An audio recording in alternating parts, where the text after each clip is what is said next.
Well,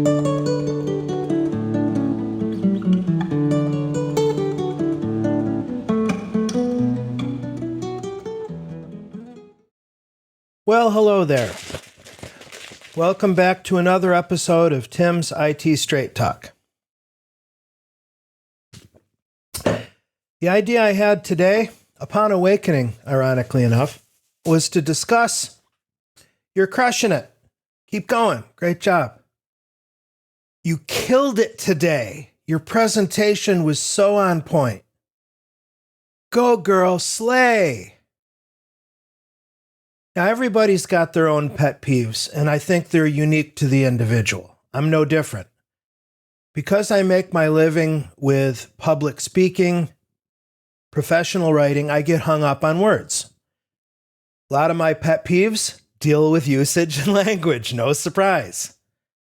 I understand that people, colleagues, friends, family members, acquaintances, strangers, use expressions like you're crushing it, you're killing it, slay, out of the goodness of their heart. After all, they're paying another human being a compliment. And certainly we need as much of that as can go around in the world nowadays.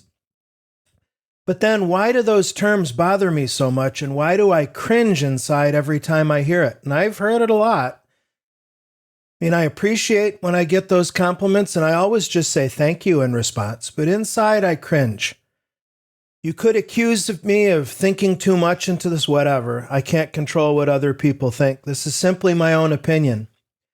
And my opinion is, with all the violence that's happening in the world in terms of wars, territorial conflicts, person-on-person violent crime, I don't want to use any language that, I don't want to say endorses, but even mentions those things.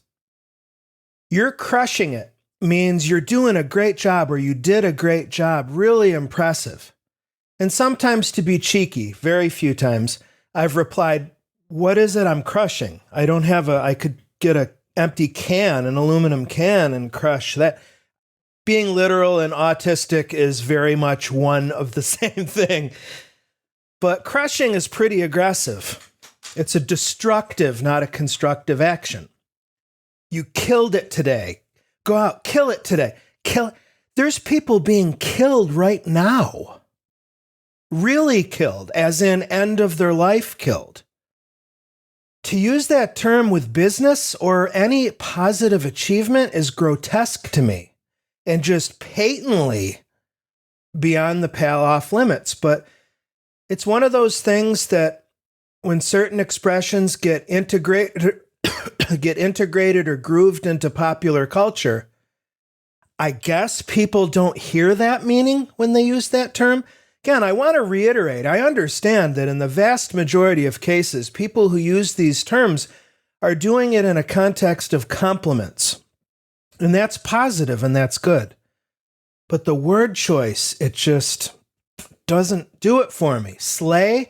My daughter Zoe uses that term sometimes. That's popular among the kids. Again, it's the same idea. There are human beings being slain right now as I sit here in basically complete peace, serenity, and safety in my home here in Nashville, Tennessee, in the southeastern United States. But I know for a fact there are human beings who don't have a home and are literally unsure whether they'll make it to sleep tonight.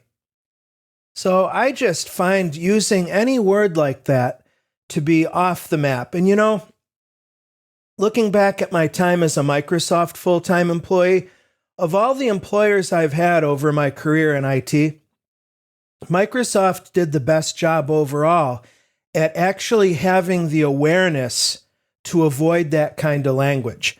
And the reason I know this is because I worked in their documentation organization, Microsoft Learn. So I was required to use all of the organizational language and style guides.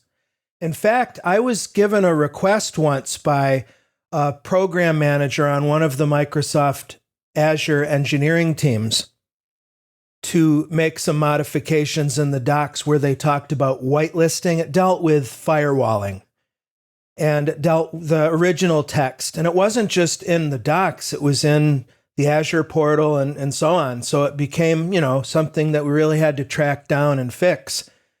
But we replaced any instance of whitelisting and blacklisting with reference to network traffic rules to allow lists and block lists, which makes all the sense in the world, White and black, especially black, it's just laden with old-fashioned, old-school stuff and old assumptions that date back to racial theory and stuff. And I don't think I'm overanalyzing this at all. There are people in my life who would accuse me of such, but I don't know. I'd love to know what you think. I often check my thoughts by running them against trusted friends because I don't know how on base or off base I am.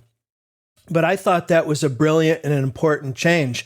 I remember a long, long time ago when I taught night school at Syracuse University, and I was teaching CompTIA A+ hardware and software repair and support. And I was talking about IDE hard drives. And you know where I'm going with this if you're an old salt like I am. So there I am up at the front of the room with my pointer, Mr. Instructor, talking about master and slave channels. And I'm not kidding you. Pretty much the whole front row were black folks, were African American folks. As soon as those words came out of my mouth, I think I actually might have paused for an extra beat and looked over, and they were kind of chuckling. They instantly knew what I was feeling, and it was really cool. It was actually a bonding experience. I think I started calling it primary and secondary, and that's really what those channels should have been called originally.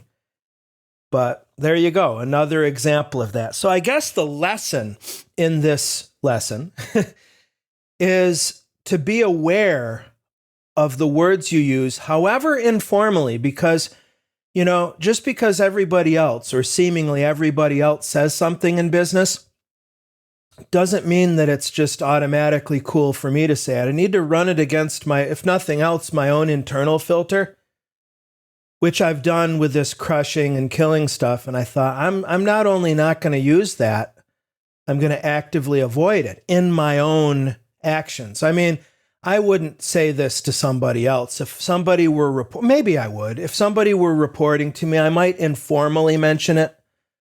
But I'm also sensitive to the fact that I really don't have any control outside of my little sphere of influence. The main thing I can control is myself. In fact, an old mentor of mine from university days, Max was his nickname. And he used to say, Tim, if you don't like what somebody else does, don't do it yourself. That is really sage wisdom right there. Because what can I do? If I don't like your behavior, what am I going to ask you to change your behavior because it doesn't meet my standards of quality? It's ridiculous. If I don't like somebody's behavior, and I see this a lot on the roads in Nashville when I'm in my vehicle, the best thing I do and take comfort in is not do that behavior myself. And that's good enough. It really is.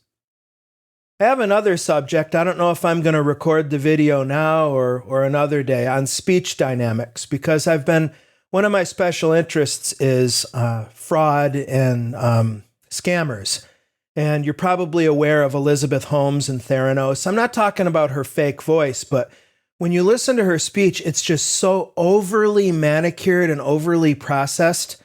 One thing that drives me bonkers with Elizabeth Holmes when she was doing her deep voice, the fake voice and all that, is how she'd over-enunciate words like and.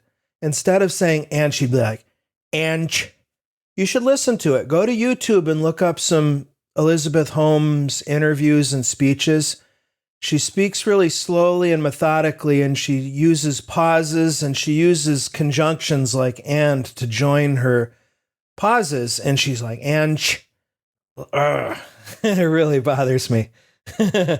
There's some other stuff about speech dynamics that I think are important. I'll probably record that one right now after I stop this, as a matter of fact. Alrighty, cool. Thanks a lot. See you next time.